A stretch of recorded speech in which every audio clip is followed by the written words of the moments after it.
Del libro de los Hechos de los Apóstoles, capítulo 4. El grupo de los creyentes estaba totalmente compenetrado en un mismo sentir y pensar, y ninguno consideraba de su exclusiva propiedad los bienes que poseía, sino que todos lo disfrutaban en común. Los apóstoles, por su parte, daban testimonio de la resurrección de Jesús, el Señor, con toda firmeza y se los miraba con gran simpatía. Nadie entre los creyentes carecía de nada, pues los que eran dueños de haciendas o casas las vendían y entregaban el producto de la venta poniéndolo a disposición de los apóstoles para que éstos lo distribuyeran conforme a la necesidad de cada uno.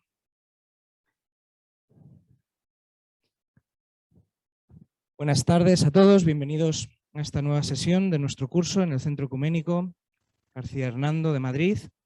Hoy damos la bienvenida de nuevo a nuestro amigo Pedro Langa, sacerdote agustino, licenciado en Teología por la Universidad Pontificia de Comillas y doctor en Teología y en Ciencia Patrística por el Instituto Agustinianum de Roma.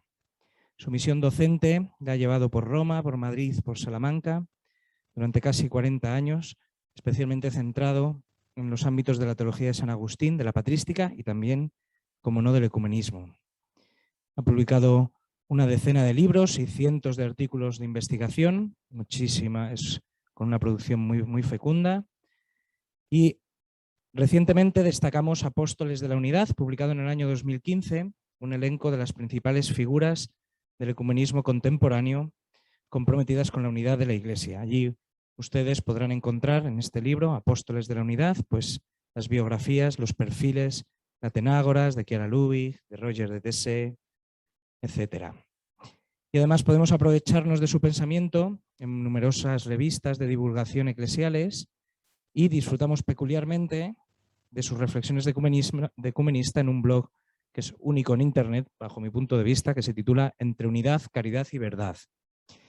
El padre Pedro nos va a ayudar esta tarde a tomar perspectiva sobre la ortodoxia. Esto es lo que le hemos pedido y él ha accedido con gusto. Hace 5 años, 2 acontecimientos memorables marcaron la agenda ecuménica.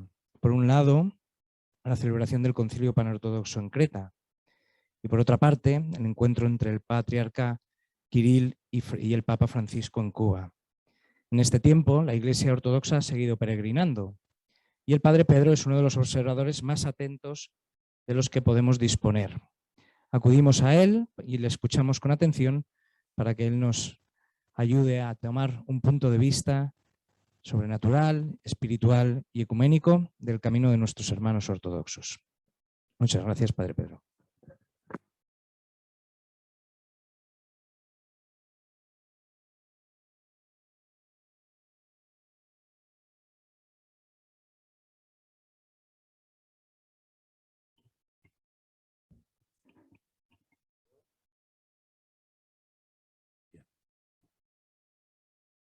Estaba diciendo que gracias al presentador y gracias a todos vosotros que habéis tenido la gentileza de acudir en estos tiempos todavía de pandemia inacabada. En consecuencia, esto tiene un gran mérito por parte de quienes hemos arriesgado aquí el tipo. Y naturalmente aprovecho la oportunidad para saludar muy cordialmente a todos los que siguen estas reflexiones vía online, que son, al parecer, según me habéis indicado, pues bastantes, un grupo muy nutrido. Eso supone, naturalmente, pues un plus de confianza que yo agradezco de verdad y que, naturalmente, redundará, por supuesto, así lo espero, en un mejor conocimiento de la situación de la Iglesia Ortodoxa. El título se me dio y yo lo acepté complacido. Primero porque en el, digamos, en el blog al que se refería don Jaime, yo tengo ahí un montón, no sé, 20 y tantos artículos que tratan precisamente de este tema, desde unas perspectivas o desde otras, pero siempre centrando y poniendo precinto de garantía en aquellas cosas que realmente merece la pena el considerar. El título, como veis, es Evolución posconciliar de la Iglesia Ortodoxa, 2016-2021. Aludo con este título a las relaciones panortodoxas habidas desde el encuentro del Papa Francisco y el patriarca Kirill en el aeropuerto de La Habana, allá en febrero de 2016, hasta la celebración en Roma de las fiestas patronales de San Pedro y San Pablo, los días 28 y 29 de junio de 2021, todavía en curso. Posconciliar abarca concretamente desde el Santo y Gran Concilio de la Iglesia Ortodoxa en la Academia de Colimbari, Creta, unos meses después, pero del año 2016, hasta las susodichas fiestas patronales a las que Constantinopla acudió con la delegación encabezada por su eminencia Emmanuel Adamakis, metropolitano de Calcedonia. Iglesia Ortodoxa, en fin, comprende las iglesias convocadas a dicho concilio, o sea, las autocéfalas. Según los dípticos del Patriarcado Ecuménico, son estas actualmente 15, cuando el concilio eran 14, de las cuales asistieron a dicha cumbre solo 10.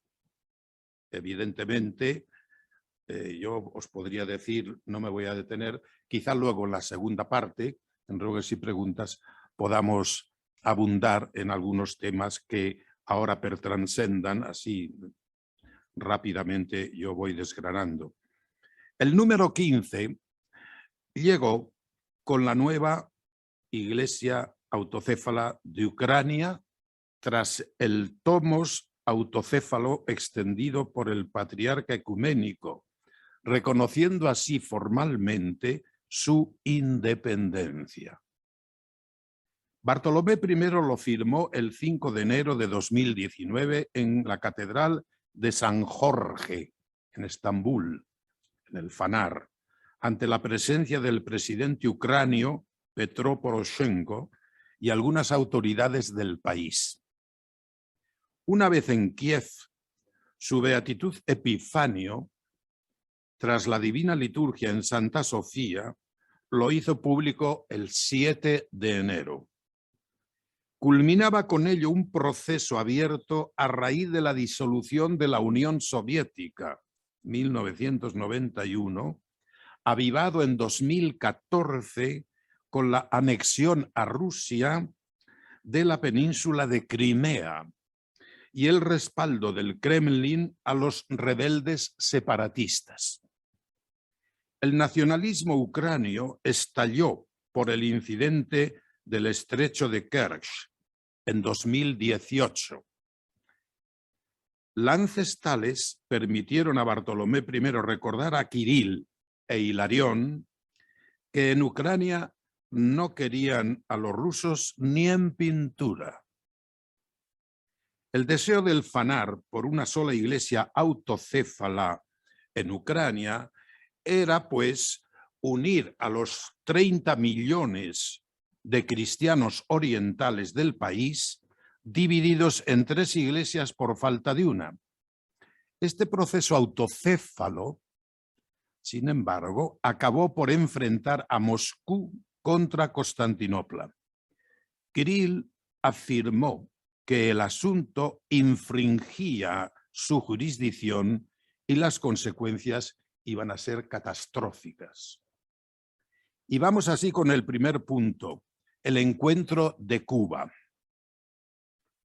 Represaliado en los duros tiempos del sergianismo, Kirill fue alter ego de Alexis II, concretamente desde 1990 a 2008.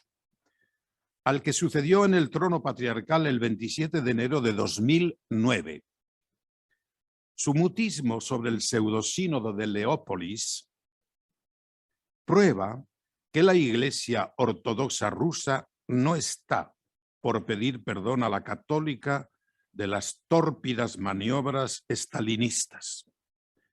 La tensa situación entre Roma y Moscú a raíz de 2002 empezó a mejorar gracias sobre todo a las gestiones del Papa Benedicto XVI y del cardenal Casper, a quienes sucedieron en 2013 el Papa Francisco y el cardenal Koch, respectivamente. Y llegó por fin 2016 con el encuentro de Cuba llenando los medios de titulares sensacionalistas hasta que el diálogo interreligioso se impuso en Oriente Medio.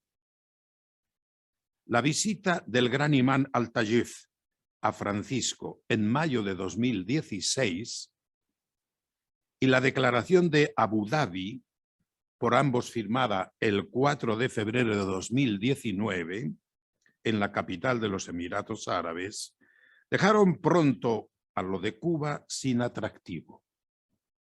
Todavía el 1 de junio de 2019 largaba Hilarión por la agencia católica suiza que la Iglesia Ortodoxa rusa considera que no se cumplen las condiciones para una visita del Papa Francisco a Moscú. Bueno, vamos a ver.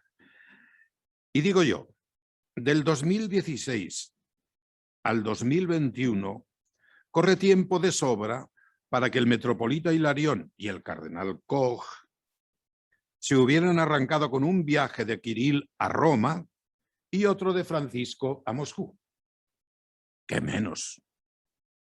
Cierto que recientemente, en concreto el 7 de octubre del corriente, ha sido recibido en Santa Marta por Francisco Hilarión, diciendo seguidamente al Corriere della Sera que habrá un nuevo encuentro, pero no en Roma ni en Moscú, y que se anunciará con poco margen para evitar injerencias.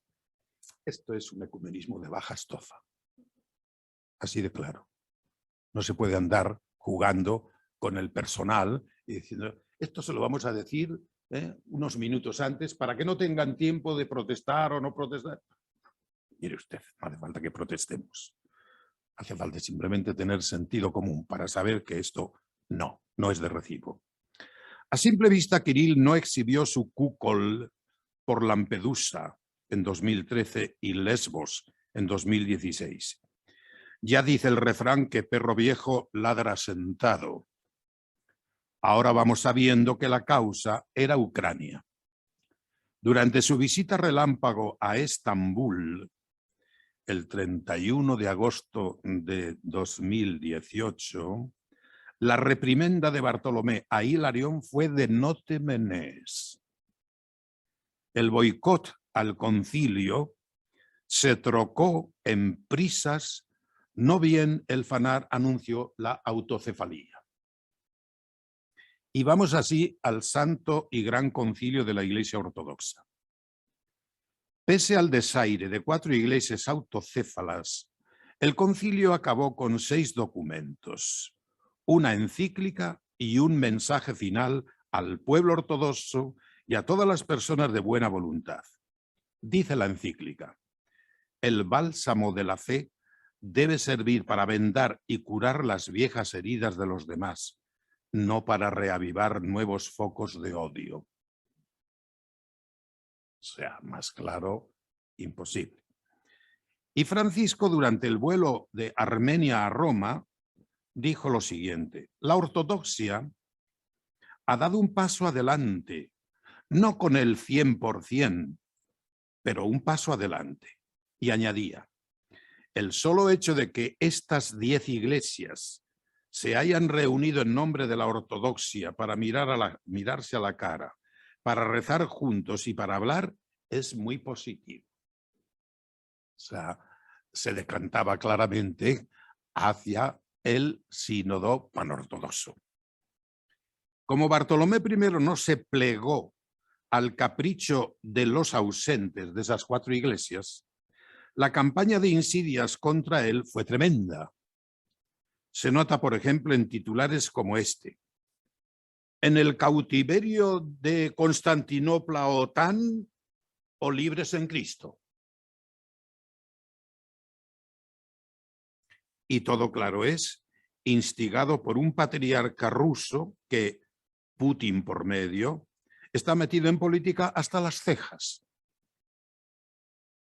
A Bartolomé I se le tachó de papista por sus frecuentes contactos con Francisco y de imponer una conducta radical.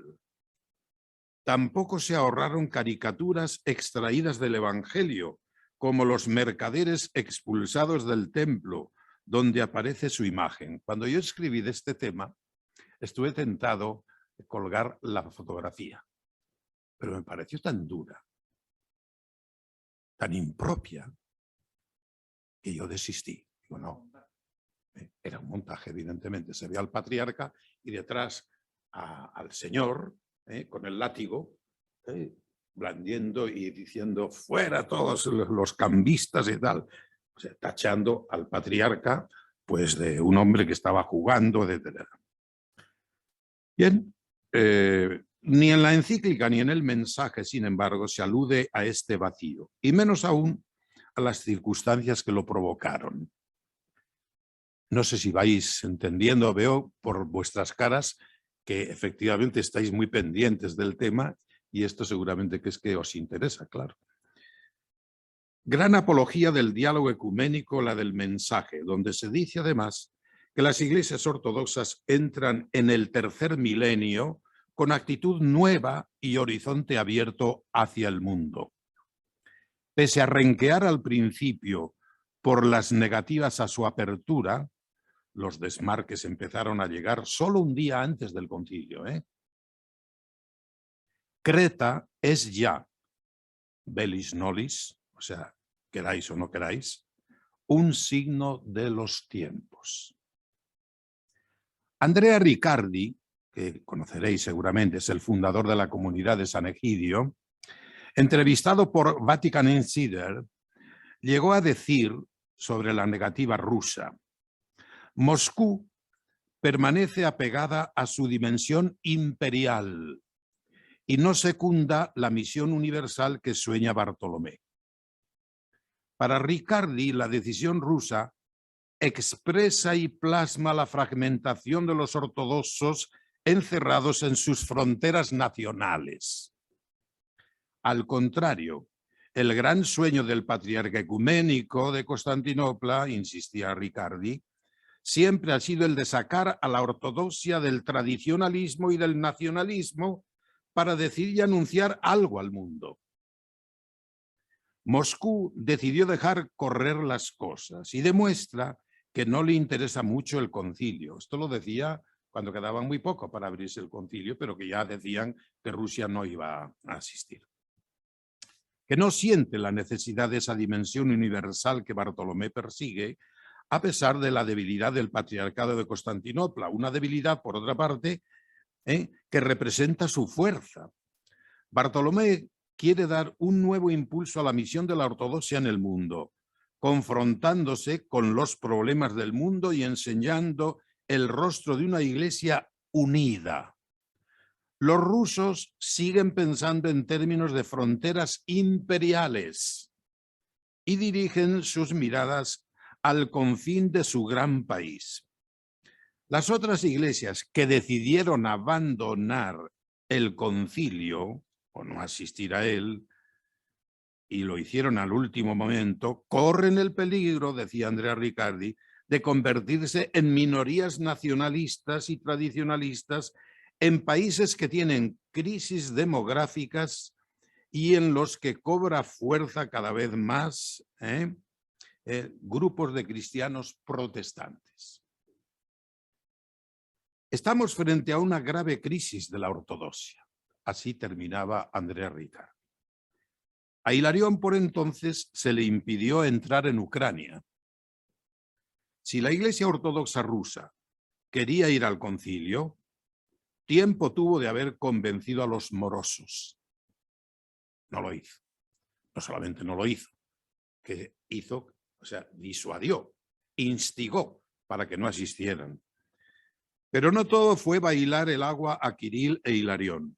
El 10 de junio de 2016, en el portal electrónico Roncea, que es un portal griego de la Iglesia griega, Teodoro II, patriarca de Alejandría y de toda el África, pedía a las iglesias ortodoxas acudir al concilio, por él calificado en la estación de radio 98.4 de histórico, mientras declaraba también ya de pasada, ojo, que la Iglesia ortodoxa debiera estar lejos de intereses políticos, nacionales y raciales.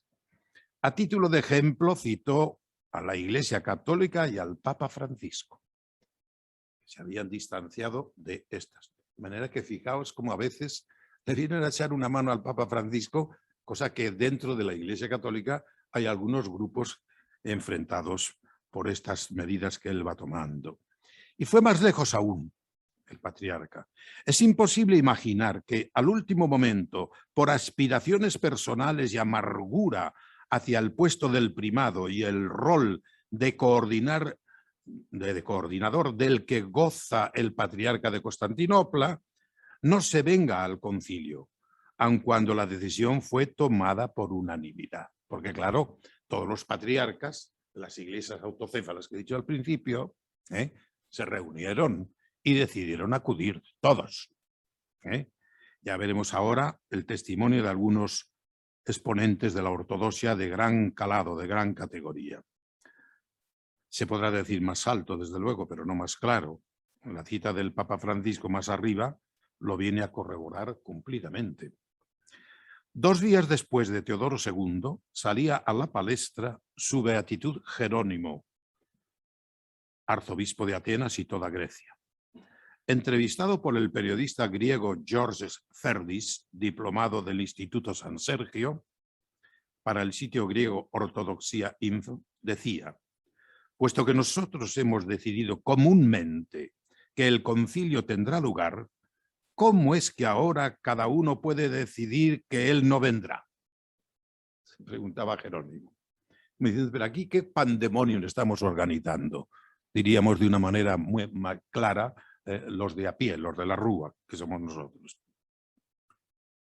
Y tras asegurar que la Iglesia de Grecia participaría según lo convenido en el concilio, reiteraba: estoy asombrado, y lo digo porque nosotros decidimos comúnmente que el concilio tendría lugar. No será panortodoxo, pero sí santo y gran concilio. Cuantos asistamos, pues, haremos este concilio. Y el concilio salió adelante. Y la ortodoxia prosiguió. Y Kirill perdió el pulso contra Bartolomé I. Y el lobo del cisma asomó las orejas cuando estalló lo de Ucrania. Vamos con el cisma. Esto, como veis, es un íter y un proceso con nubarrones, con densos nubarrones en el horizonte. El patriarca Kirill viene responsabilizando a Bartolomé I de haber dividido a la ortodoxia. Él, Kirill, que arrastró incansable hacia el boicot a Creta, o sea, al concilio. Él, Kirill, que hizo mutis por el foro en cumbres como Lesbos o Bari. Él, en fin, Kirill, cuyo encuentro con el Papa en Cuba no parece sino que hubiera sido el agua inmortal de Paracelso cuando se quedó en agua de borrajas. Esa es la realidad. La osadía del patriarcado de Moscú excomulgando al patriarcado ecuménico y a cuantas iglesias autocéfalas tras él cierren filas, constituye un baldón para la ortodoxia entera del que los rusos tendrán que dar cuenta ante la historia. Los rusos, ya se sabe, lo hacen todo a lo grande, hasta cuando meten la pata. Y lo peor es cuando obligan a meterla a terceros, llámese en este caso iglesias ortodoxas o gente afín. El patriarcado de Antioquía y de todo el Oriente, Juan Yazygi, no contento con haberse dejado embaucar por el colega ruso, faltando a la cita en Creta, propuso a Bartolomé I, el 31 de diciembre, el último día de año de 2018, le propuso celebrar un consejo panortodoxo sobre la situación religiosa en Ucrania. Bartolomé I respondió rotundo el 1 de marzo de 2019 con estas palabras. Nuestra respuesta es que después de la negativa de 4 iglesias ortodoxas a participar sin razón ninguna desde el punto de vista eclesial y teológico en el Santo y Gran Concilio de Creta, ausencia para la cual no hay justificación que valga, y dado que su antigua iglesia de usted es una de ellas, el Patriarcado Ecuménico tiene ahora una buena razón para abstenerse de semejante reunión panortodoxa. 2 puntos. Y le añade, en plan ya frase magistral, le dice, sería inútil, ya que daría lugar al único acuerdo de los participantes, a saber, el estar todos en desacuerdo entre sí. La grande y santa Iglesia de Cristo, teniendo presente el amor y el sacrificio personal, sin interés propio ni presión, con el único propósito de la unidad del pueblo ucranio y el cese de la división y el cisma, para unir a millones de fieles en los brazos de la Iglesia canónica, después de estar injustamente fuera, premió a la Iglesia de Ucrania de acuerdo con la tradición eclesial y los cánones con la autocefalía. De la misma manera que todas las demás iglesias autocéfalas recientemente establecidas recibieron la administración interna aprobada por el mismo método sin el Consejo Ortodoxo o el Consejo General. Las discusiones fraternas con las iglesias autocéfalas son reconocidas en su posición por todas las iglesias y los nombres de sus nuevos primados se agregan al díptico, esa especie de larga letanía donde ahí entran a formar parte todos los que sean presidentes o rectores de esas iglesias. Que la gracia y el amor de Dios Padre y el sacramento del Espíritu Santo estén con usted, los obispos, el clero y los creyentes de la Iglesia de Antioquía. Con inmenso amor fraternal del Señor y gran respeto, su amado hermano en Cristo, Bartolomé, patriarca ecuménico. Crisóstomo II, arzobispo de Nueva Justiniana y todo Chipre, en declaraciones al periódico Politis, en 2019, ya en diciembre, afirmó por su parte que, comillas, la decisión del Santo Sínodo ruso de que su beatitud Kirill deje de conmemorar al patriarca Bartolomé, al patriarca Teodoro de Alejandría y al arzobispo Jerónimo de Atenas y toda Grecia por su apoyo a la llamada Iglesia Ortodoxa de Ucrania, está conduciendo a un cisma. Aseguró igualmente que el patriarca Kirill nunca será el primado en la Iglesia Ortodoxa.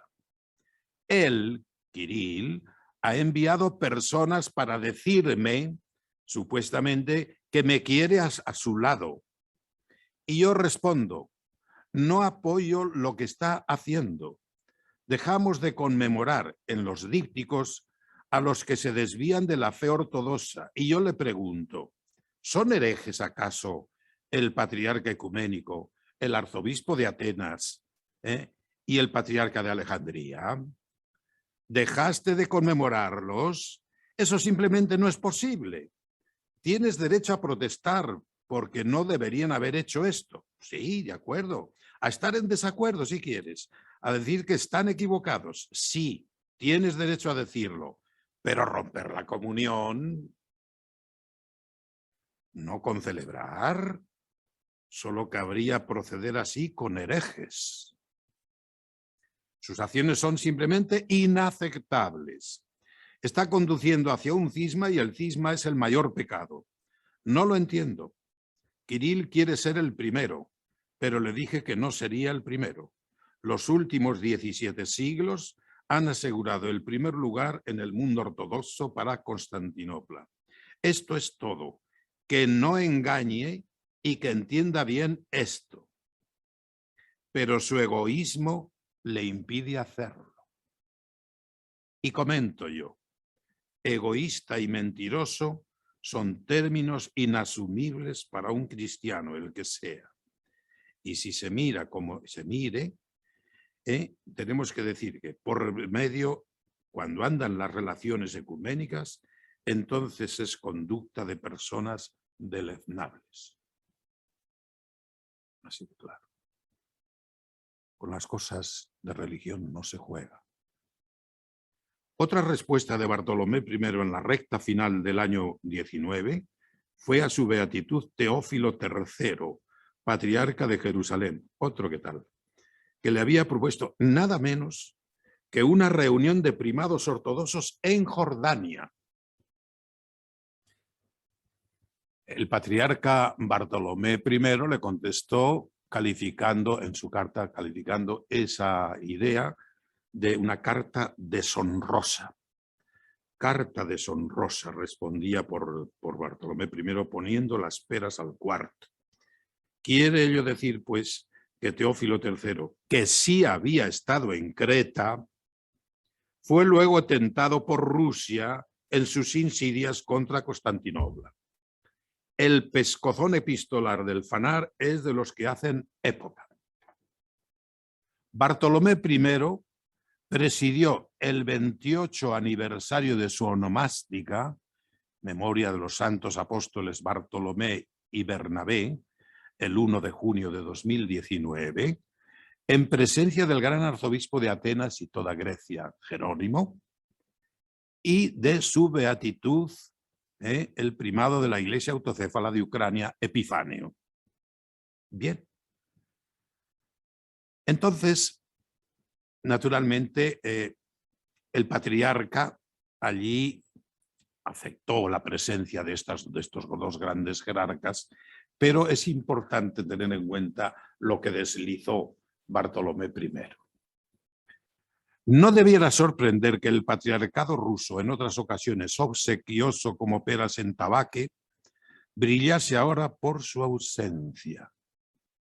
El cisma entre Moscú y Constantinopla lo explicaría todo, por más que para entendernos sea incapaz de explicar nada, ya que todo cisma empieza siendo ruptura de la comunión y allí donde la caridad falta, lo demás sobra. El patriarca Kirill, de hecho, enfrentado R que R al patriarcado ecuménico, suspendió hace tiempo el acto previsto para la presentación de sus obras en Estambul. Fijaos a dónde llegan las cosas. A Jerónimo II, que estaba allí presente, celebrando, ya digo, el 28º aniversario de su onomástica de Bartolomé I, Bartolomé le dijo estas palabras: tenemos la alegría y el honor de la presencia de su beatitud, el arzobispo de Atenas y toda Grecia, Jerónimo, quien amablemente ha agregado de esta manera un nuevo anillo a la cadena que une a nuestras dos iglesias y que viene a sumarse este año a la alegría de nuestra fiesta onomástica. Feliz de tenerlo a nuestro lado, le agradecemos grandemente a usted y a su honorable y querido séquito su presencia. Y como sus altos deberes requieren su pronto regreso a casa, le renovamos con fraternal amor nuestra estima, deseando volver a verlo pronto. A Epifanio I, el de Ucrania, donde está la madre del Cordero de todo, le dijo estas otras con el problema de fondo que aquí estoy comentando. Y ahora nos dirigimos a usted, su beatitud, Monseñor Epifanio de Kiev y toda Ucrania, que ha querido amablemente honrar en persona la fiesta de nuestro nombre. Se lo agradecemos de verdad. Últimamente, usted y nosotros somos objeto de procesos, decisiones, cambios, una nueva estructuración de realidades ortodoxas, pero también de desafíos, de ataques, de calumnias, de grandes alteraciones de la verdad y de la realidad. Contestamos. Aquí viene la segunda parte. Primero ha puesto lo que se llama la prótesis de la expresión y de las frases. Y ahora viene el aserto y la afirmación. Contestamos. Conoce la verdad y te liberará. Ninguna mentira puede soportar la prueba del tiempo. Pero no te preocupes, hermano, nada hay más débil que mentir, ni más fuerte que la verdad, como diría el santo con lengua de oro, es decir, San Juan Crisóstomo. La verdad sobre Ucrania, su iglesia y lo que allí sucede, brillará y vencerá. Usted ha recibido de su iglesia madre, el patriarcado ecuménico, la autocefalía y libertad de autoadministración interna. El patriarcado ecuménico, que según el profesor Feidas es el garante perenne del orden canónico en la Iglesia Ortodoxa, y según el profesor Tarnanidis, es el continuador, la expresión y la interpretación de la tradición ortodoxa pura. Sabemos, por tanto, lo que ustedes han solicitado aquí, lo que han querido durante siglos. Y esta iglesia aquí, que tiene el primer trono y la primera responsabilidad, sabe también lo que les ha dado a ustedes y por qué. Aquello a cuya adquisición tenían derecho y lo que era su propio derecho, a saber, un derecho exclusivo a serles otorgado como quienes en pasados tiempos lo pidieron y del santo trono lo recibieron. En definitiva, el de todos los que hoy ven la paja y levantan sus talones contra su benefactor, entre ellos el patriarcado ruso. Vengo así a un punto que es seguramente el más, lo titulo Sinodalidad herida. Ahora que andamos con tanta sinodalidad, no vayamos a creer que la sinodalidad es la panacea de todas las cosas, ni que ha empezado anteayer. Cuidado con esto. No sea que después vengan gente que quede defraudada y se organice, no voy a decir la de Dios es Cristo, porque eso ya ocurrió por allí en los tiempos de Calcedonia y demás. Pero bueno, quiero decir con esto, evidentemente, que la sinodalidad, cuando no se practica como debe practicarse, puede quedar herida. Y lo que estoy exponiendo hoy esta tarde aquí es un ejemplo clásico de sinodalidad herida. La Iglesia Ortodoxa ha procurado siempre vivir en régimen sinodal. Bien es verdad que la sinodalidad se nutre del diálogo y cuando éste falla, puede todo saltar por los aires. A ello precisamente aludió su eminencia Emmanuel de Calcedonia el 28 de junio de 2021 ante Francisco. Claro es que no se le despintan las dificultades que la sinodalidad implica.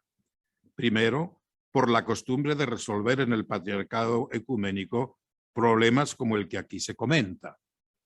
Ahora es el número 2 del patriarcado ecuménico. Bueno, yo no voy a decir que voy a poner las manos sobre el fuego, pero si hubiese una sucesión ahora mismo, probablemente en él tendríamos al nuevo patriarca de Constantinopla. Es un tío más de 2 metros de alto. Entonces, esto primero por esto. Y luego a resultas de su protagonismo en lo de Ucrania y Creta, que ahí fue protagonista el metropolita Emmanuel de Calcedonia, de cuyo contexto sale esto que dijo al Papa. Ciertamente no es casualidad que los documentos más recientes de la Comisión Mixta Internacional para el Diálogo Teológico entre la Iglesia Católica y la Iglesia Ortodoxa hayan estado preocupados desde el documento de Chieti en 2016 con la articulación entre sinodalidad y primacía. Ojo, cuidado, que este va a ser el caballo de batalla cuando se estudia a fondo la sinodalidad. La Iglesia Católica, el concepto de primacía no se puede olvidar. eso es evidente. También me gustaría señalar que este documento, decía Emmanuel, apareció apenas unas semanas después de la celebración del Santo y Gran Concilio de la Iglesia Ortodoxa en Creta. Ciertamente no hay un vínculo directo entre estos dos hechos, pero me gusta pensar que esta concordancia temporal en la que la Iglesia Ortodoxa tuvo la difícil experiencia de esta sinodalidad tan consustancial a ella, no es fortuita, porque nos invita a reflexionar sobre lo que está en juego en nuestro diálogo. Vaya por delante que el cisma no estalló por el desaire de 4 iglesias ortodoxas a Creta, sino a causa del problema de Ucrania. No bien el FANAR informó de que lo de la autocefalía ucrania seguiría adelante, o sea, pocas horas después del viaje relámpago de Kirill e Hilarión a Constantinopla, fletaron un jet. O sea, eso no se hace sin permiso de Putin, claro. Un jet para los dos. Y viajaron desde Moscú a Estambul, un viaje relámpago para disuadirle al patriarca de Constantinopla que procediera por ese camino. Y una vez que los exarcas de Constantinopla llegaron a Kiev, o sea, el patriarca no se plegó. Y a las pocas horas de este encuentro, este viaje relámpago, nombró 2 exarcas para que fueran a Ucrania en su nombre. Kirill entonces tampoco se arrugó. Convocó el 14 de septiembre de 2018. Grabemos bien esta fecha. El 14 de septiembre de 2018, el Santo Sínodo en sesión extraordinaria, de la cual salieron estas resoluciones. Vosotros podréis juzgar ahora de todo lo que voy a leer, a ver si este es un comportamiento de sinodalidad dentro de la Iglesia Ortodoxa. Resoluciones que se tomaron en aquel sínodo. Suspender la mención del nombre del patriarca de Constantinopla, Bartolomé, durante los oficios y la concelebración con los jerarcas del patriarcado de Constantinopla y la participación de la Iglesia Ortodoxa rusa en las asambleas episcopales, diálogos teológicos, comisiones multilaterales y otras estructuras presididas o copresididas por los representantes del Patriarcado de Constantinopla. O sea, nada, ni agua a estos. Acordó asimismo añadir en la liturgia, llamada Ektenia, como el nombre técnico, estas oraciones. Fijaos. Oremos también a nuestro Señor y Salvador, que guarde a la Iglesia Ortodoxa en el mundo entero en la unidad y en la verdadera fe, y le conceda la paz y la serenidad, el amor y la concordia. Y todos, respondiendo, oh Señor, escucha y ten piedad.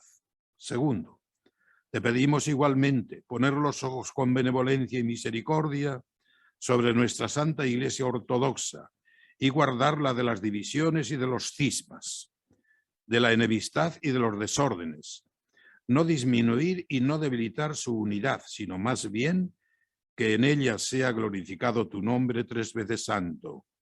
Roguemos al Señor, oh Señor, escucha y ten piedad. Después del briefing, ¿sabéis esta palabra, estos anglicismos? Ese es un poco ese vino español que se suele tomar después de un encuentro, en este caso después del sínodo extraordinario. Salió Hilarión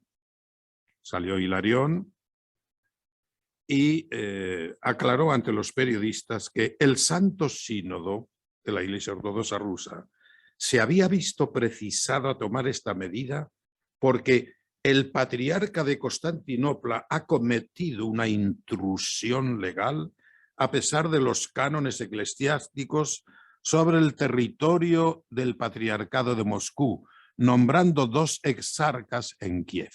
Y se quedó tan ancho él, que tiene escritos de eclesiología ortodoxa. Pero como usted dice lo que acaba de decir, está usted negando la mitad de todo lo que ha escrito en sus escritos de teología ortodoxa.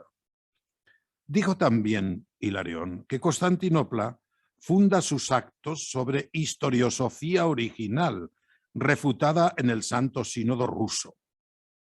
Prosiguió, en fin, con respuestas que el patriarcado ecuménico ha rechazado de plano una por una. Con anatemas a voleo, digo yo, el ecumenismo salta bien a la vista, nada puede hacer. Además, esta manía rusa de excomulgar ya es conocida de casos anteriores. En concreto, estoy hablando del caso de la iglesia de Estonia. Triste historia, pues, esta. Hilarión había dejado caer en anterior entrevista que este cisma tal vez dure años o siglos quizás. No faltan expertos que tienden a ver en estas ideas rusas una suerte de soterrado paneslavismo, ni tampoco quienes lo niegan en redondo para igualar paneslavismo con rusificación. En general, el paneslavismo es asociado a la Iglesia ortodoxa, lo que provoca el rechazo entre los adherentes a otras confesiones cristianas, como el catolicismo, que lo identifican con el imperialismo ruso. En réplica al jerarca ruso, estad muy atentos ahora porque va a venir una réplica de estas terribles. Job de Telmesos, arzobispo del Patriarcado Ecuménico y actual copresidente de la Comisión Mixta Internacional para el Diálogo Teológico entre la Iglesia Católica y la Iglesia Ortodoxa, o sea que no es un Juan Lanas, lo ha puesto ahí el patriarca Bartolomé con toda la intención, pues intervino, encaró el feo asunto autocéfalo en estos términos. Si se estudia la historia de la Iglesia Ortodoxa según los textos y los documentos, y no sobre la base de mitos creados y de una falsa historiografía, es evidente que todas las autocefalías contemporáneas fueron proclamadas por el patriarcado ecuménico. Es interesante subrayar, prosiguió, que un tomos de autocefalía jamás ha sido dado a la Iglesia Ortodoxa en Rusia. En los años 1589 y 1590, el patriarca ecuménico Jeremías II simplemente normalizó la situación, elevando esta sede, Moscú, al rango patriarcal, pero dejando bien entendido que al jerarca de Moscú le estaba permitido llamarse, entre comillas, patriarca a condición de que conmemorase al patriarca ecuménico y considerase a este como su jefe y primero, según consta en el papel de la Constitución que está en nuestro archivo de Constantinopla. Afirmado que las autocefalías más tardías de los siglos XIX y XX han sido todas proclamadas por el patriarca ecuménico, el patriarcado ecuménico precisó, podrá decirse sí que la Iglesia Ortodoxa en Rusia puede sacar pecho, significando que ella proclamó la autocefalía en Georgia, 1943, en Checoslovaquia, 1951, y en América, 1970.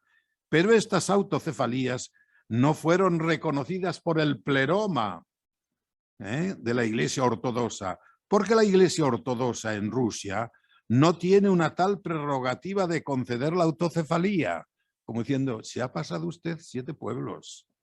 Razón por la cual dichas 3 iglesias se dirigieron al patriarcado ecuménico para obtener el tomos autocéfalo, lo que ha hecho Ucrania. Con el tiempo, el patriarcado ecuménico normalizó la situación, proclamando las autocefalías de la Iglesia Ortodoxa en Georgia, 1990, y en Chequia y Eslovaquia, 1998. El de Telmesos matizó todavía, ya lanzado. En cuanto a la teoría de Moscú de autodenominarse Tercera Roma, no es ni una doctrina eclesiológica, ni la prerrogativa del derecho canónico eclesiástico. Este mito Esto iba por Hilarión, claro. Ya, le largo ahí. Este mito fue inventado por el Stares de Pskov, Filoteo, a principios del siglo XVI. Pero la Iglesia Ortodoxa no vive ni puede vivir de mitos, por supuesto. La historia de la Iglesia Ortodoxa no conoce eso de primera y segunda Roma, sino solamente la antigua Roma y la nueva Constantinopla. No hay pues tercera que valga. La Iglesia Ortodoxa vive, además de la Sagrada Escritura, sobre la base de la doctrina y de los cánones de los concilios ecuménicos. Allí está indicado de forma precisa y clara que solamente estas dos sedes históricas han recibido derechos particulares y prerrogativas del tiempo de los concilios ecuménicos. Demoledor y rotundo siguió el portavoz oficial del concilio de Creta, Letel Mesonjov.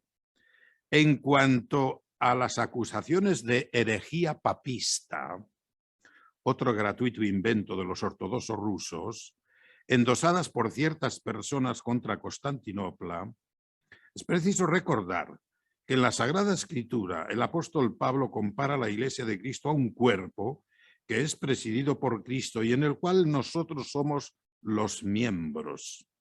Claro que para los ortodoxos la Iglesia no es cualquier cosa abstracta como sucede si acaso en los protestantes, sino algo muy concreto, el organismo divino humano constituido por personas concretas. Voy redondeando, la Iglesia no es un monstruo con muchas cabezas. De ahí que se diga en la Constitución por la cual la sede de Moscú fue elevada al nivel patriarcal en 1590, que el jerarca de Moscú debe reconocer el trono apostólico de Constantinopla como su jefe y el primero, igual que lo hacen los otros patriarcas ortodoxos. Ojo porque les manda un recadito a Kirill aquí. Renunciar a esto significaría no solo perder estos privilegios dados por las actas patriarcales constantinopolitanas a la sede moscovita, a Moscú, sino también apartarse de la doctrina ortodoxa sobre la Iglesia conforme a las disposiciones de los concilios ecuménicos y de la Sagrada Escritura. La autocefalía es el medio de asegurar la unidad de la Iglesia tanto dentro del Estado como entre las iglesias locales. Bien, voy terminando ya. Constantinopla y Moscú llevan desde septiembre de 2016 un denso despliegue de medios encaminados al esclarecimiento autocéfalo. El ruso mueve muy sutilmente los hilos entre las iglesias ortodoxas eslavas, sin duda con el propósito de ganarlas para su causa. El Fanar, o sea Constantinopla, no obstante, tiene muy bien posicionados en este menester a sus primeros espadas, según se advierte por el actual copresidente de la Comisión Mixta Internacional para el Diálogo Teológico entre la Iglesia Católica y la Iglesia Ortodoxa. El jueves 27 de septiembre de 2016, en fin, Bartolomé declaró ante el metropolita de Patras, Crisóstomo, y un grupo de sus diocesanos estas palabras. En diferentes épocas a lo largo de la historia, tal y como atestiguan los documentos que nosotros conservamos en los archivos patriarcales, ellos, los ucranianos, han pedido su independencia de la Iglesia de Rusia. Incluso la jerarquía actual de la Iglesia ucraniana y el metropolita Onufrio, que es de esas tres iglesias de Ucrania, la que depende del patriarcado ruso. Dice, incluso esta que es metropolita de Kiev, presidente del Santo Sínodo Local de Ucrania, desde que Ucrania ha devenido en un estado independiente a principios de los años 90, han pedido su independencia y su separación de la Iglesia de Rusia, a saber, la autocefalía. Nosotros tenemos sus firmas y las hemos publicado. En el presente parece que bien subrayado esto, a causa de grandes presiones de Moscú, algunos dan marcha atrás, pero scripta manent. Esta expresión la habréis oído muchas veces. Lo escrito permanece. Hasta en la cruz está allí. Quod scripti, scripti. Nosotros tenemos las firmas, dice el patriarca Bartolomé. Ay, si las firmas hablaran. Ojos negros que no ven lo que ver desean, digo yo. ¿Qué verán que vean? Se pregunta el cancionero. Pues eso. Y termino por fin ya, la última. Gracias al Concilio de Creta se puede afirmar en consecuencia que la Iglesia ortodoxa ha tomado al fin el camino de la modernidad, de una nueva era para la ortodoxia. Dicho con lenguaje de hoy, ha optado por salir de su ancestral ostracismo y abrir de par en par ventanas y puertas a la demanda de un mundo ahito de muros y falto de puentes, atormentado de violencia y menesteroso de paz.